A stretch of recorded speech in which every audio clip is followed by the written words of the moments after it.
Welcome back to the Moll Anderson Show. Well, I'm very excited for our next guest. She is New York Times bestselling author Jen Lancaster, and she will tell us about her latest book. Are you ready for this? The Tao of Martha, My Year of Living, or Why I'm Never Getting All the Glitter Off the Dog, and also how she followed Martha Stewart for an entire year. Hi, Jen. Hi, how are you? I'm blown away that you followed her for an entire year. I had a lot of failures. Don't be blown away. I mean, that's like a lot of pressure, isn't it? You know, it was a lot of pressure, and what was so amazing were the things that I excelled at as opposed to the things that I failed at, which was not a huge surprise. I bet, huh? Absolutely. Well, now let's just get right into this. The Tao of Martha, My Year of Living, or Why I'm Never Getting All the Glitter Off That Dog. I'm picturing this dog running around with glitter all over it. So what made you decide to follow everything Martha Stewart for an entire year?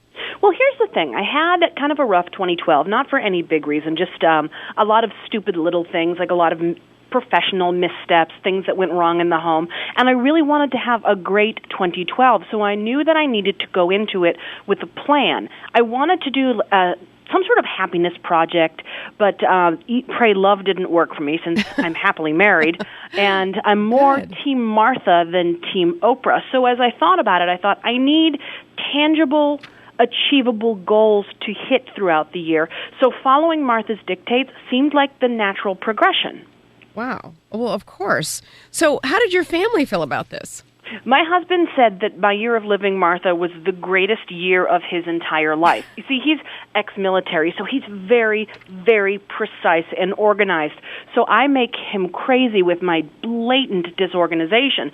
But the problem is he's so hyper-organized that I think he complicates things. For example, when he was in charge of the kitchen, he arranged our spices in the kitchen cabinet by nation of origin.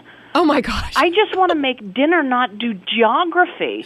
So when I took over, I one of the things I did was alphabetize the spice rack, and it made my life so much easier. It's such a little step, but it made all the difference in the entire world. Now, is that a step you learned from Martha? It is a very basic step. It's like training wheels with Martha. I mean, I think that she sort of thinks that's an assumed, but I think it was an offhand mention. Well, of course, your spices are organized. Well, if you're just joining me, I am talking with author Jen Lancaster, and we are talking about how she followed Martha for a year. Now, so tell me, though, how do you start the process? All right, so it's Monday. How do you follow Martha on Monday? The first thing I did was I took a look at my workspace because I knew that I had a novel coming up that was due and that I was going to be stuck at my desk for the next 2 months. And I thought, how would Martha approach this project? Well, she'd open up the desk drawers and get rid of all of the extraneous stuff. Here's the thing. I have had a lot of crap in my drawers for a really long time. You're not alone. Well, I feel that way. I'm hearing that from a lot of people. But we'd moved like 3 times since I bought this desk, so there were things that have been in this desk for almost 8 years over the course of 3 moves that movers have packed up and sent along to our new house. Not important things. I'm talking my business cards from the 90s when I was a negotiator for a healthcare company, free-range Jolly Ranchers for my Christmas stocking in 2007. I'd love to find those. A sticker, a violation sticker from when my husband and I lived in the city, from when my crooked landlord didn't pay our water bill. So I was holding on to crap. So the first thing I did was I sat down and I began to throw things away. And all of a sudden, I found stuff like 17 sets of Post-it notes, whole boxes of my favorite pens. So not only did I lighten my load, but I found things that I could really use. It sounds like you were in my drawers.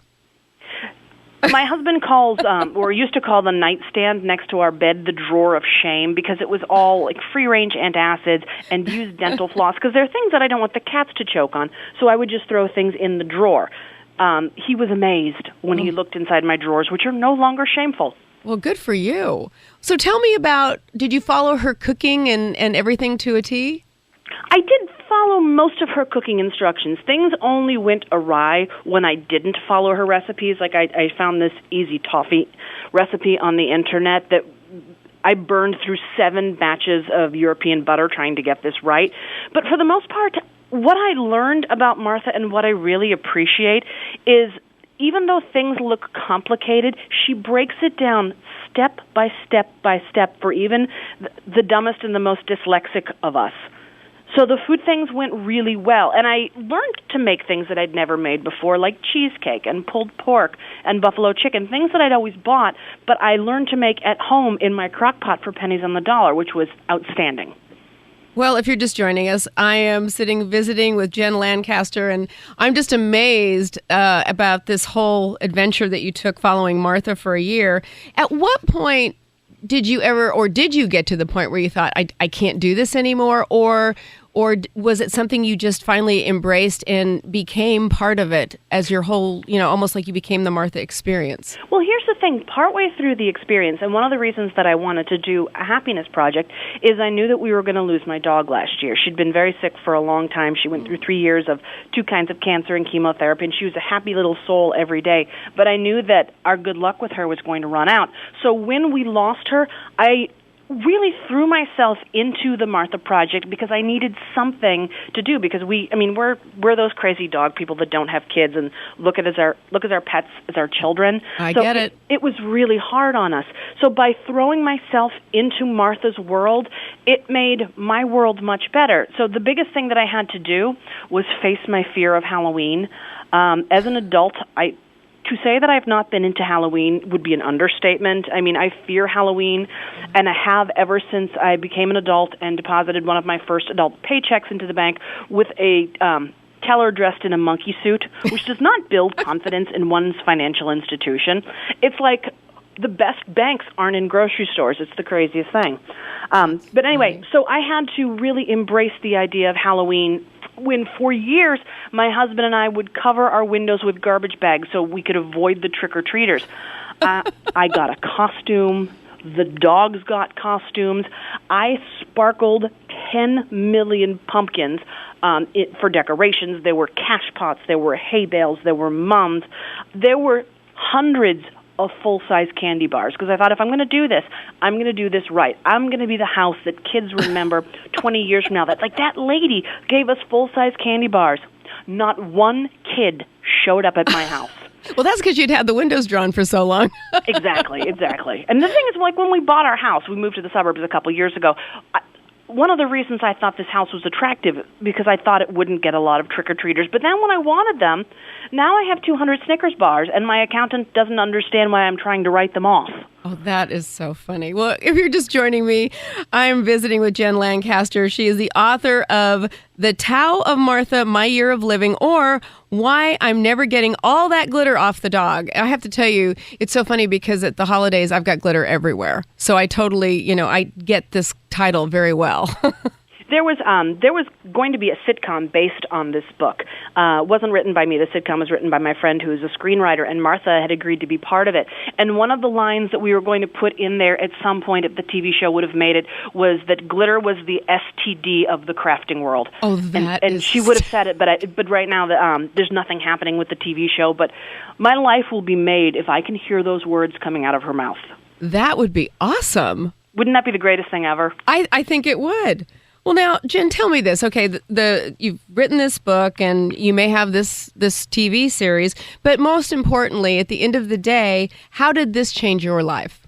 This project made me happier. When I started the year, a lot of things were getting me down, and as I lived by Martha's dictates, I found myself doing the things that I only do when I'm happy, like singing when I cook, breaking out my patented disco dance moves. I found that this really lightened my heart. Is my house completely organized? No. Do my dogs still poop in the dining room rug? Yes. But I found better ways to deal with all of these things, and I really feel like I'm a better me for having completed the project. So really, Martha was just the catalyst. Exactly. Because all of this was within you the whole time. It was, but she was my guiding force. Well, that's awesome. Well, I'm so happy you're happy. Thank you. Well, I'm telling you, if you don't have the book, The Tao of Martha, My Year of Living, or Why I'm Never Getting All That Glitter Off the Dog, you got to go get it.